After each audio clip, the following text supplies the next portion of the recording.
إن الحمد لله نحمده ونستعينه ونستغفره ونعوذ بالله تعالى من شرور أنفسنا وسيئات أعمالنا.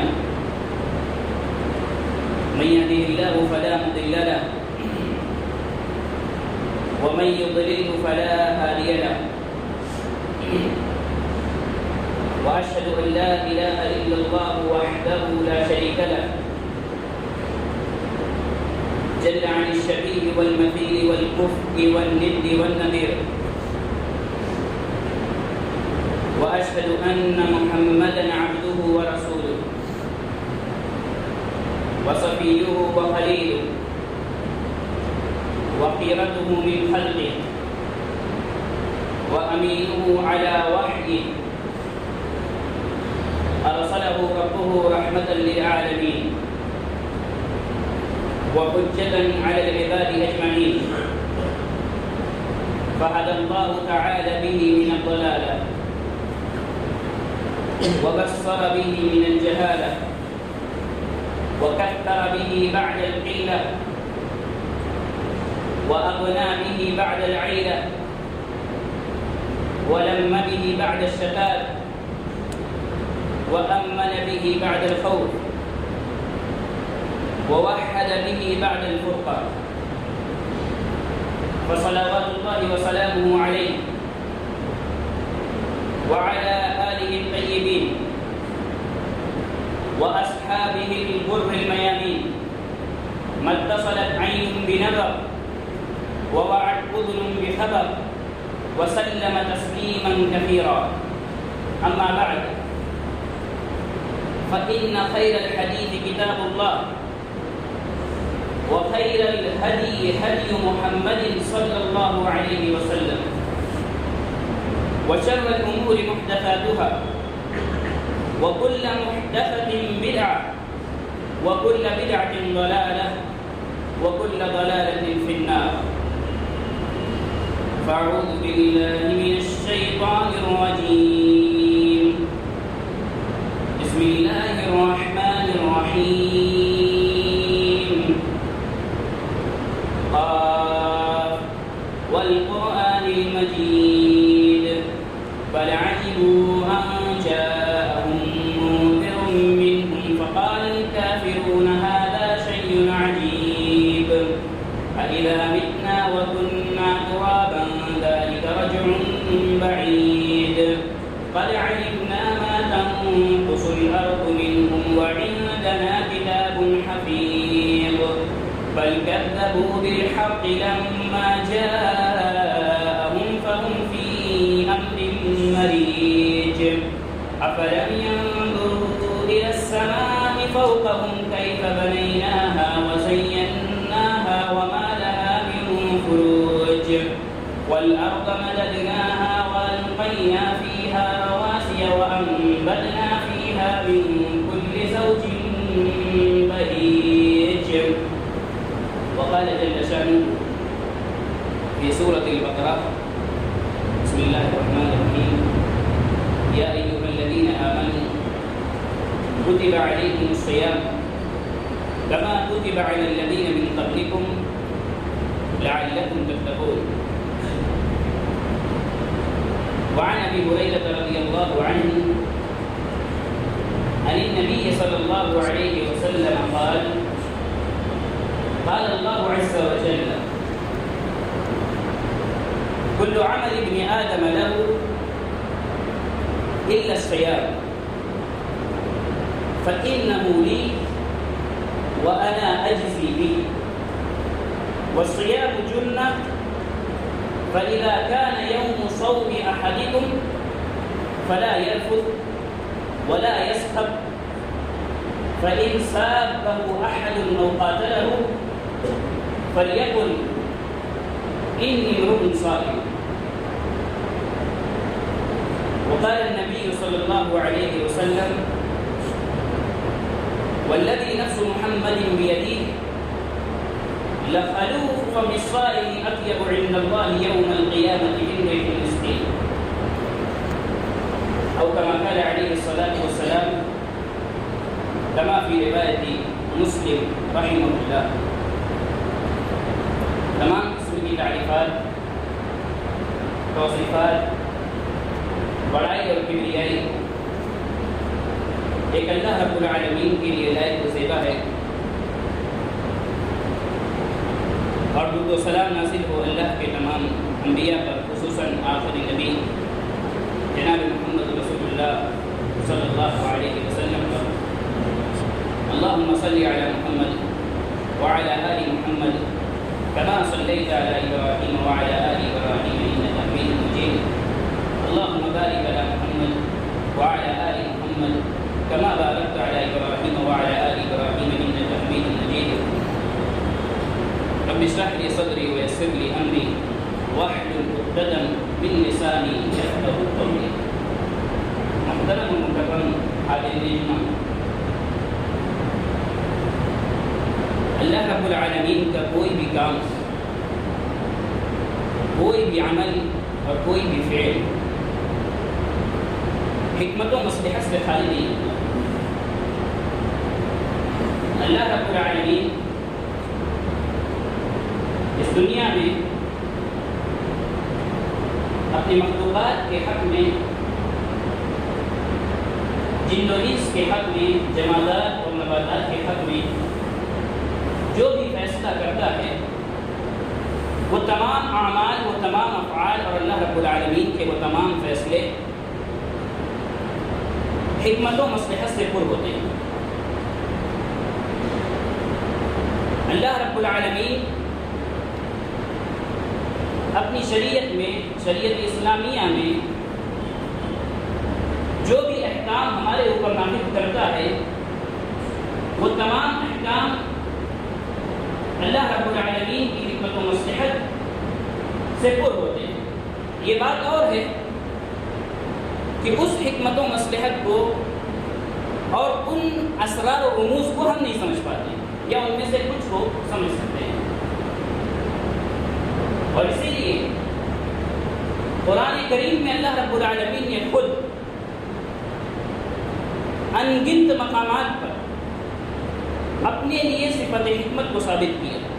کہیں اللہ رب العالمین نے وَكَانَ اللَّهُ عَلِيمًا حَكِيمًا کہہ کر اپنے لیے حکمت ثابت کی، کہیں ان اللہ علیم حکیم کہہ کر، کہیں واللہ علیم حکیم کہہ کر، تو کہیں ان ربک حکیم علیم کہہ کر. اسی لیے اللہ رب العالمین نے فرمایا ان فی اختلاف اللیل والنہار وما خلق اللہ فی السماوات والارض لآیات لقوم یتقون، کہ اللہ رب العالمین نے جو دن اور رات کو ایک دوسرے کے بعد آنے اور جانے والا بنایا ہے، اور آسمان میں جو تمام چیزیں پیدا کی اور زمین میں جو تمام چیزیں پیدا کی، ان تمام چیزوں میں اللہ رب العالمین کی کچھ نشانیاں ہیں. اور ان نشانیوں کو سمجھنے والے کون ہیں؟ اللہ فرماتا ہے لقوم یتقون. ان نشانیوں کو، ان حکمتوں کو، ان اسرار و رموز کو سمجھنے والے متقی لوگ ہوتے ہیں. لہذا اللہ رب العالمین نے جب شریعت اسلامیہ میں گزشتہ شریعتوں کی طرح ہمارے اوپر اس ماہ میں روزے فرض کیے، تو یقیناً اس میں اللہ رب العالمین کی کچھ نہ کچھ حکمت و مصلحت ہے. اور وہ حکمت و مصلحت ان میں سے تو کچھ ایسی ہیں جن کو ہم سمجھ سکتے ہیں اور جن کو ہم نہیں سمجھ سکتے. ان تمام حکمتوں اور ان تمام مصلحتوں میں سے ایک حکمت یہ ہے کہ اس مہینے میں اللہ رب العالمین ہمارے اوپر روزے کو فرض کر کے ہماری تربیت کرنا چاہتا ہے، ہماری دینی تربیت کرنا چاہتا ہے، ہماری اخلاقی تربیت کرنا چاہتا ہے، ہماری سماجی تربیت کرنا چاہتا ہے، ہماری طبی اور جسمانی تربیت کرنا چاہتا ہے. ہماری تعلیم اور ہماری تربیت کے خاطر اللہ رب العالمین نے اس ماہ میں یہ روزے ہمارے اوپر فرض کیے ہیں. اور یقین جانیں کہ دنیا کا کوئی بھی قانون، دنیا کا کوئی بھی نظام اور دنیا کا کوئی بھی مذہب ایسا نہیں ہے جس نے اپنے ماننے والوں کے لیے، اپنے ممبران کے لیے سال کی اتنی لمبی مدت کو فقط تربیت، تعلیم اور ٹریننگ کے لیے متعین کیا ہوا۔ اسلام یہ تنہا قانون ہے اور یہ وہ تنہا نظام ہے اور یہ وہ تنہا دین ہے جس نے اپنے ماننے والے مسلمانوں کی تربیت کے خاطر سال کے 12 مہینوں میں سے ایک مہینہ، مکمل مہینہ فقط مسلمانوں کی تربیت کے لیے خاص کر دیا۔ تو آئیے ہم دیکھتے ہیں کہ یہ مہینہ یا اس مہینے میں رکھے جانے والے روزے ہماری کس ناحیے سے تربیت کرتے ہیں۔ اگر ہم شریعت کے دلائل کو دیکھیں، قرآن و سنت کو دیکھیں اور اہل علم کے اقوال کو دیکھیں تو معلوم ہوتا ہے کہ یہ روزہ مختلف ناحیے سے ہماری تربیت کرتا ہے۔ سب سے پہلی تربیت اور سب سے پہلا درس جو ہمیں اس روزے سے حاصل ہوتا ہے وہ تقویٰ کا درس ہے۔ اللہ رب العالمین نے فرمایا یا ایھا الذین آمنوا کتب علیکم الصیام کما کتب علی الذین من قبلکم لعلکم تتقون۔ اللہ اہل ایمان کو مخاطب کر کے کہتا ہے کہ تمہارے اوپر روزے ویسے ہی فرض کیے گئے ہیں جیسے تم سے پہلی امتوں پر فرض کیے گئے تھے۔ وجہ کیا ہے؟ اس کی حکمت اور اس کی مصلحت کیا ہے؟ لعلکم تتقون، تاکہ تم اللہ رب العالمین سے ڈرنے والے بن جاؤ۔ روزے کو فرض کرنے کی حکمت، روزے کو فرض کرنے کی مصلحت یہ ہے کہ تمہارے اندر اللہ رب العالمین کا تقویٰ آ جائے، تم اللہ رب العالمین سے ڈرنے والے بن جاؤ۔ اور یہ بات مشاہد ہے، ہم اسے اپنے روزمرہ کی زندگی میں جو اس مہینے میں گزارتے ہیں اس میں ہم دیکھتے ہیں کہ یہ روزہ ہمیں تقویٰ کا درس دیتا ہے۔ ورنہ ایک انسان جو سال کے 11 مہینے مسجد کی طرف دیکھنا ناگوار سمجھتا تھا، سال کے 11 مہینے وہ مسجد میں آنا اس کے لیے مشکل تھا، روزہ رکھنے کے بعد اللہ رب العالمین کے تقویٰ سے اور اللہ رب العالمین کے ڈر سے وہ مسجد میں چلا۔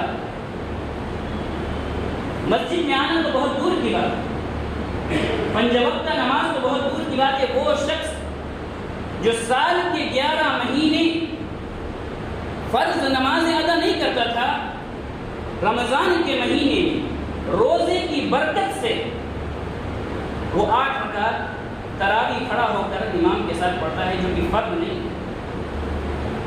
یہ رمضان کے روزے کی برکت ہے، یہ روزہ ہمارے دل میں اللہ کا تقویٰ ڈال دیتا ہے، اللہ کا ڈر ڈال دیتا ہے کہ ہم اللہ کی مسجد تک، اللہ کے گھر تک چلے آتے ہیں۔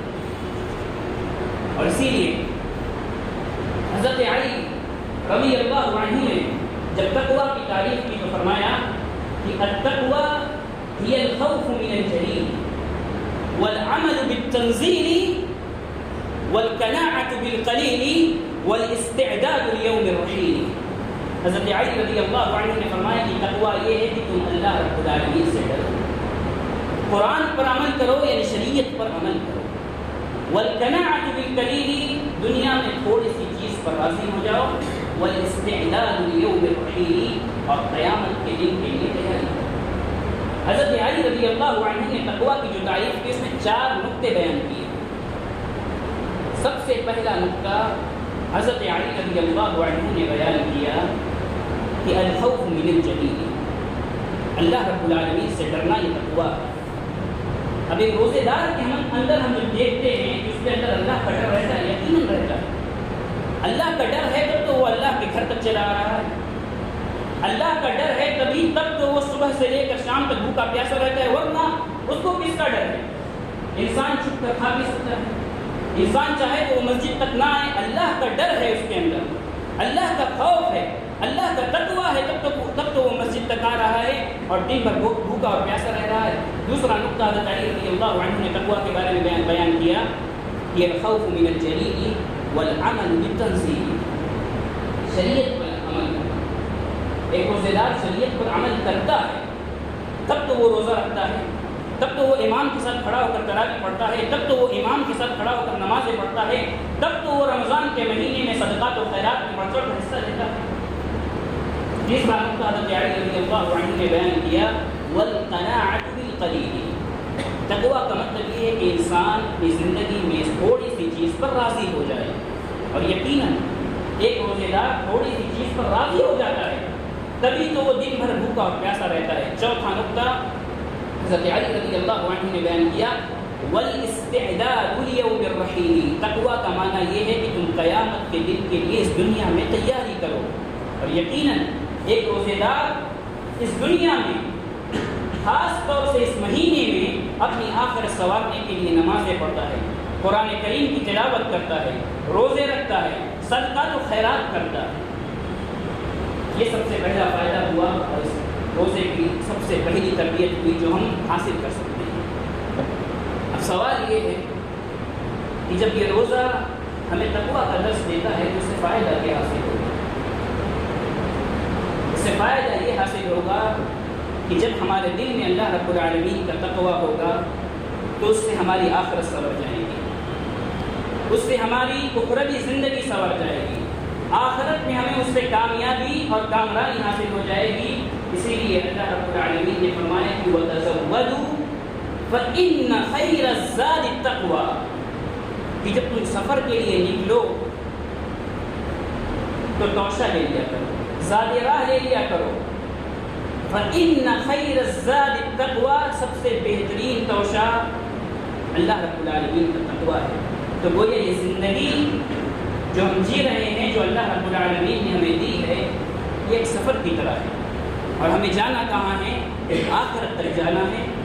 لہٰذا اس سفر کے لیے ہم جو توشہ اختیار کریں گے وہ تقویٰ کا توشہ ہوگا، اللہ رب العالمین سے ڈرنے کا توشہ ہوگا، اور وہ توشہ ہمیں کہاں سے ملے گا؟ اس ماہ کے روزے سے ملے گا۔ دوسرا فائدہ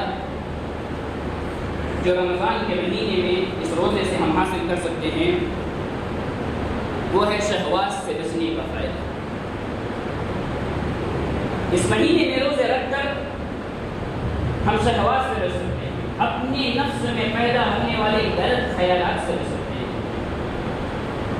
امام ابن القیم رحمہ اللہ کے بیان کے مطابق شیطان جب ہمارے اوپر حملہ کرتا ہے تو دو طریقوں سے حملہ کرتا ہے، ایک شہوات اور ایک شبہات۔ شہوات کے ذریعے حملہ کرتا ہے، یعنی ہمارے دل میں بری باتیں ڈالتا ہے، ہمیں غلط کاموں پر ابھارتا ہے، ہمیں اس بات پر ابھارتا ہے کہ ہم اللہ رب العالمین کی حرام کردہ چیزوں کو فلان کر آگے بڑھ جائیں، ہمیں اس بات پر ابھارتا ہے کہ ہم محرمات کا ارتکاب کریں۔ اور دوسرا، شیطان ہمیں شبہات کے راستے سے گمراہ کرتا ہے، یعنی وہ ہمارے دین میں شبہات ڈالتا ہے، ہمارے عمل میں شبہات ڈالتا ہے۔ امام ابن القیم رحمہ اللہ فرماتے ہیں کہ القلب یعترضہ مرضان یتواردان علیہ اذا استحکم فیہ کان ہلاکہ و موتہ۔ امام ابن القیم رحمہ اللہ کہتے ہیں کہ دل پر دو طرح کے مرض آتے ہیں، ایک مرض ہے شہوات کا اور ایک مرض ہے شبہات کا۔ جب یہ دونوں مرض، یہ دونوں بیماریاں انسان کے اندر پیوست ہو جائیں تو انسان کا دل مردہ ہو جاتا ہے۔ لہذا یہ روزہ ہمیں شہوات سے بچاتا ہے، اس لیے کہ اللہ رب العالمین نے حدیث قدسی میں فرمایا کہ الصیام جنہ، یہ روزہ ڈھال ہے۔ روزہ کس چیز سے ڈھالے؟ روزہ شہوات سے ڈھالے، روزہ گناہوں سے ڈھالے، روزہ بری عادتوں سے ڈھالے، روزہ ہمیں غلط کاموں سے روکتا ہے۔ اسی لیے اللہ رب العالمین نے آگے حدیث قدسی میں فرمایا کہ فَإِذَا كَانَ يَوْمُ صَوْمِ أَحَدِكُمْ فَلَا يَرْفُثْ وَلَا يَسْخَطْ، کہ جب تم میں سے کسی کے روزے کا دن ہو، وہ روزے سے ہو تو وہ فحش کاری نہ کرے اور اپنی عورت سے اپنی جائز ضرورت بھی پوری نہ کرے، وَلَا يَسْخَطْ، اور بےہودہ کلامی نہ کرے، بےہودگی نہ کرے۔ فَإِنْ صَابَّهُ أَحَدٌ أَوْ قَاتَلَهُ، اگر کوئی اس سے گالی گلوچ کرے، اگر کوئی اس سے لڑائی جھگڑا کرے تو کہے کہ میں روزے سے، وہ اس سے دور ہٹ جائے۔ روزہ یہ شہوات سے ہمیں بچاتا ہے۔ تو معلوم ہوا کہ شیطان جن دو طریقوں سے ہمارے اوپر حملہ کرتا ہے، ایک شہوات ایک شبہات، ان میں سے ایک چیز کے ذریعہ، ایک چیز یعنی شہوات، وہ روزے کے ذریعہ ہم سے بچ جاتے ہیں۔ اور امام ابن القیم رحمہ اللہ نے یہاں ایک بہت باریک بات ہے۔ امام ابن القیم رحمہ اللہ کہتے ہیں کہ جو شخص شہوات سے بچ گیا اس کے لیے شبہات سے بچنا آسان ہوتا ہے، اور جو شخص شہوات سے نہیں بچ سکا اس کے لیے شبہات سے بچنا بہت مشکل ہے۔ لہذا یہ روزہ ہمیں شہوات سے بچاتا ہے اور شہوات سے بچنے کی ترغیب دیتا ہے۔ جب ہمیں یہ معلوم ہو گیا کہ یہ روزہ ہمیں شہوات سے بچاتا ہے تو اب یہ بھی جان لیں کہ شہوات سے بچنے کا فائدہ کیا ہے۔ شہوات سے بچنے کا فائدہ جنت ہے۔ اللہ رب العالمین فرماتا ہے وَأَمَّا مَنْ خَافَ مَقَامَ رَبِّهِ وَنَهَى النَّفْسَ عَنِ الْهَوَىٰ فَإِنَّ الْجَنَّةَ هِيَ الْمَأْوَىٰ، کہ جو شخص اپنے رب کے سامنے کھڑا ہونے سے ڈر گیا، اس کے سامنے سوال و جواب سے ڈر گیا، وَنَهَى النَّفْسَ عَنِ الْهَوَىٰ، اور اپنے دل کو اور اپنے نفس کو برائیوں سے بچا لیا، شہوات سے بچا لیا، فَإِنَّ الْجَنَّةَ هِيَ الْمَأْوَىٰ، تو اس کا ٹھکانہ جنت ہے۔ روزہ یہ شہوات سے ہمیں بچاتا ہے، اور جب ہم شہوات سے بچ جائیں گے تو ہمیں اس کے بدلے میں اللہ رب العالمین کے بیان کے مطابق جنت مل جائے گی۔ تیسرا فائدہ جو روزہ سے ہمیں حاصل ہوتا ہے، جو تربیت ہماری کرتا ہے روزہ، وہ یہ ہے کہ روزہ ہمیں اخلاص کی تعلیم دیتا ہے، روزہ ہمیں ریاکاری سے بچاتا ہے، اس لیے کہ اللہ رب العالمین ہمارے اوپر جتنی بھی عبادتیں فرض کی ہیں، ان تمام عبادتوں میں سے روزہ یہ وہ تنہا ایسی عبادت ہے جو ریاکاری سے بالکل پاک ہے۔ ہم اور آپ یہاں موجود ہیں، ہم میں سے ہر شخص اپنے نہیں جانتا ہے کہ وہ روزہ ہے کہ نہیں۔ میں نہیں جانتا کہ آپ روزہ ہیں کہ نہیں ہیں، آپ نہیں جانتے کہ میں روزہ ہوں کہ نہیں۔ اس لیے کہ بھوک و پیاس سے بچنا ہے تو کوئی شخص اکیلے میں جا کر کچھ کھا نہیں سکتا ہے، لہٰذا اللہ رب العالمین کے در سے ایک صائم، ایک روزے دار کھاتا پیتا نہیں ہے، تو یہ روزہ اخلاص کے ساتھ رکھتا ہے اور اس میں ریاکاری کا کوئی بھی شائبہ نہیں، بلکہ اللہ رب العالمین نے اس عبادت میں ریاکاری کے دروازے کو بند کر دیا، اور اسی لیے اللہ رب العالمین نے حدیث قدسی میں فرمایا کہ کل عمل ابن آدم لہ، کہ بنی آدم کے تمام اعمال اسی کے لیے ہوتے ہیں الا الصیام، سوائے روزے، فَإِنَّهُ لِي، اس لیے یہ روزہ میرے لیے ہی ہوتا ہے۔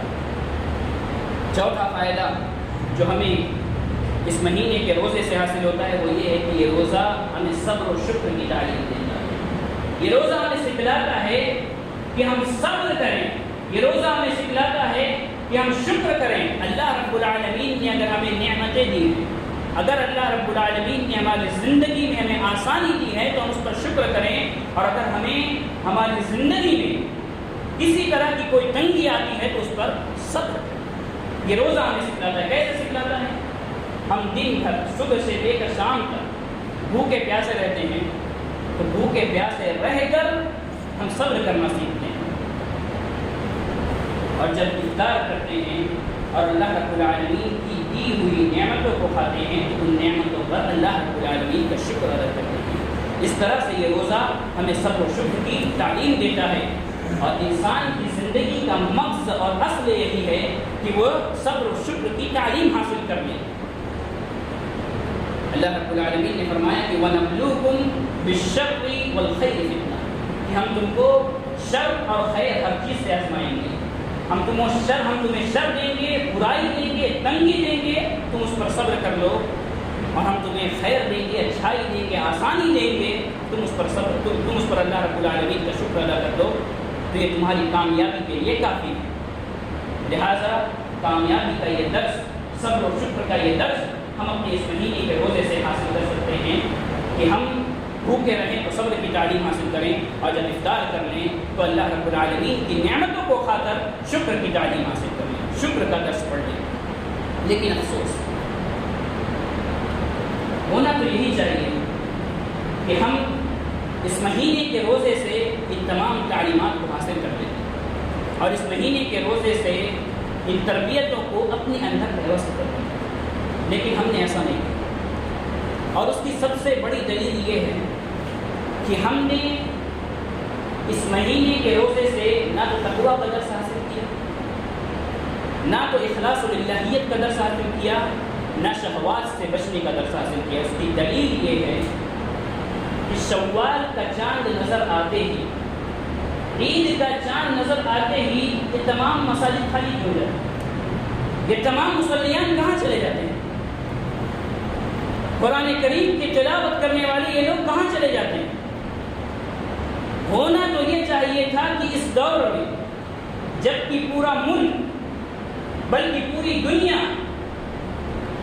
ایک بلا سے اور ایک وبا سے گزر رہی ہے اور جوجھ رہی ہے، ہونا یہ چاہیے تھا کہ ہم اس مہینے میں اپنے گناہوں پر اللہ رب العالمین سے مغفرت طلب کر لیتے تاکہ یہ وبا اور یہ مصیبت ہمارے سر سے اٹھ جائے، اس لیے کہ یقیناً یہ جو مصیبت ہمارے اوپر ہے اور پورے دنیا کے اوپر ہے یہ خود ہمارے گناہوں کی بدولت ہے، اور یہ میں نہیں کرتا، یہ خود اللہ رب العالمین کہتا ہے کہ وَمَا أَصَابَكُم مِّن مُّصِيبَةٍ فَبِمَا كَسَبَتْ أَيْدِيكُمْ، کہ تمہیں جو بھی مصیبت پہنچتی ہے وہ تمہارے اپنے کرتوتوں کی وجہ سے پہنچتی ہے، تمہارے اپنے گناہوں کی وجہ سے پہنچتی ہے۔ اور اسی لیے حضرت علی رضی اللہ عنہ کہتے ہیں ما نزل بلاء الا بذنب، کہ جو بھی بلا جو بھی مصیبت اترتی ہے بندوں پر وہ ان کے اپنے گناہ کی وجہ سے آتی ہے، ولا رفع الا بتوبہ، اور یہ مصیبت جو آتی ہے یہ فقط توبہ سے اٹھائی جاتی ہے۔ لہذا ہمارا یہ اخلاق ہونا چاہیے تھا،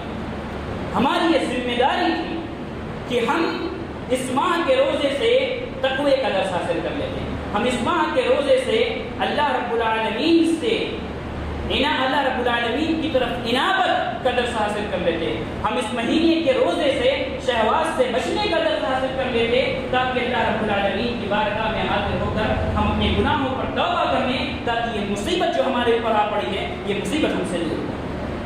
لیکن افسوس کہ ہم نے ایسا نہیں کیا، اور یقیناً جو شخص اس مہینے کے پانے کے بعد اپنی مغفرت نہ کرائے تو اس سے بڑا محروم اور ملعون شخص کوئی نہیں سکتا، خاص طور سے ان دنوں میں جب کہ قیامت کی ایک نشانی بالکل ہمارے سامنے آ کھڑی ہے، یعنی اچانک موتیں ہونا۔ طبرانی کی روایت ہے جس کو اہل علم نے حسن درجہ دیا ہے، من اقتراب الساعۃ ان یظہر موت الفجار، قیامت کی نشانیوں میں سے یہ ہے کہ اچانک موتیں عام ہو جائیں گی، اچانک لوگوں کی موتیں ہونے لگیں گی، یہ قیامت کی نشانی ہے۔ ہمارا یہ اخلاق ہونا چاہیے تھا، ہماری یہ ذمہ داری تھی کہ ہم اپنے ان بھائیوں، اپنی ان بہنوں اور اپنی ان رشتہ داروں سے عبرت لے لیتے، عبرت حاصل کر لیتے جن کے وہم گمان میں یہ بات نہیں تھی کہ وہ اس ماہ کی برکت نہیں حاصل کر سکتے، جن کے خیال میں یہ بات نہیں تھی کہ وہ اس مہینے میں رہ پائیں گے کہ نہیں رہ پائیں گے، اور وہ اس دنیا سے ہمیں چھوڑ کر چلے گئے۔ لہذا آخرت کے دن کی پشیمانی اور آخرت کے دن کی شرمندگی سے بچنا ہے اور موجودہ بلا اور مصیبت سے بچنا ہے، تو ہماری ذمہ داری یہ ہے کہ یہ مہینہ اور یہ روزہ جو دروس اور جو عبرتیں ہمارے لیے لے کر آیا ہے، ہم ان دروس اور ان عبرتوں کو حاصل کر لیں اور اپنے گناہوں پر اللہ رب العالمین سے توبہ کر لیں، اس لیے کہ اگر کسی شخص نے یہ مہینہ پایا اور اس مہینے کو پانے کے بعد اپنی مغفرت نہیں کرا لی تو جبریل علیہ السلام کی بد دعا کے مطابق، جبریل علیہ السلام کی بد دعا کے مطابق اس سے بڑا ملعون اور محروم کوئی نہیں ہے۔ حضرت ابو ہریرہ رضی اللہ عنہ راوی حدیث ہیں، فرماتے ہیں ان النبی صلی اللہ علیہ وسلم صعد المنبر، اللہ کے رسول صلی اللہ علیہ وسلم ایک روز منبر پر چڑھے اور فرمایا آمین آمین آمین، فقیل له یا رسول اللہ انک حین صعدت المنبر فقلت آمین آمین آمین، کہ اللہ کے رسول آپ جب منبر پر چڑھے تو 3 مرتبہ آمین کیوں کہا؟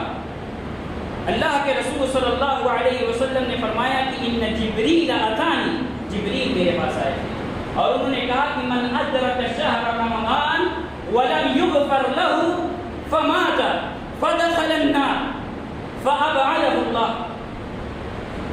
جبریل میرے پاس آئے تھے اور انہوں نے یہ بد دعا کی کہ انسانوں میں سے جس نے رمضان کا یہ مہینہ پایا اور اپنی مغفرت نہیں کرائی پھر مر گیا اور جہنم میں داخل ہو گیا تو اللہ رب العالمین اس کو اپنے رحمت سے دور کرے۔ یا محمد آمین، حضرت جبریل نے کہا ہے محمد آمین کہیے اس بد دعا پر، تو اللہ کے رسول صلی اللہ علیہ وسلم نے آمین کہا۔ اب ہم میں سے ہر شخص اپنے تئیں یہ فیصلہ کر لے کہ وہ اس مہینے میں اپنے وقت کو برباد کر کے اپنی مغفرت نہ کرا کر جبریل علیہ السلام کی اس بد دعا میں داخل ہونا چاہتا ہے یا اس بد دعا سے باہر ہونا چاہتا ہے؟ ہم میں سے ہر شخص اپنے تئیں یہ فیصلہ کر لے کہ وہ اس ماہ میں، اس مہینے میں جو عبرتیں ہمیں مل رہی ہیں، جو دروس ہمیں مل رہے ہیں، ان دروس کو حاصل کر کے اس لعنت سے اور اس وعید سے بچنا چاہتا ہے، اس وعید میں داخل ہونا چاہتا ہے۔ اللہ رب العالمین ہمیں خیر کی توفیق دے اور ان باتوں پر کہنے اور سننے والوں کو عمل کرنے کی توفیق دے، جب تک اس دنیا میں زندہ رکھے، اسلام پر زندہ رکھے، اور جو ہمارا خاتمہ ہو تو ایمان اور آمین۔ وآخر دعوانا الحمد للہ رب العالمین۔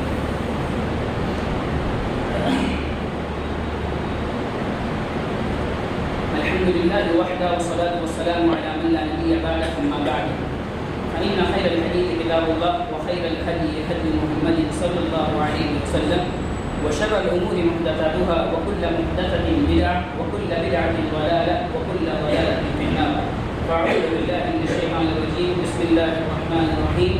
إن الله وملائكته يصلون على النبي يا أيها الذين آمنوا صلوا عليه وسلموا تسليما.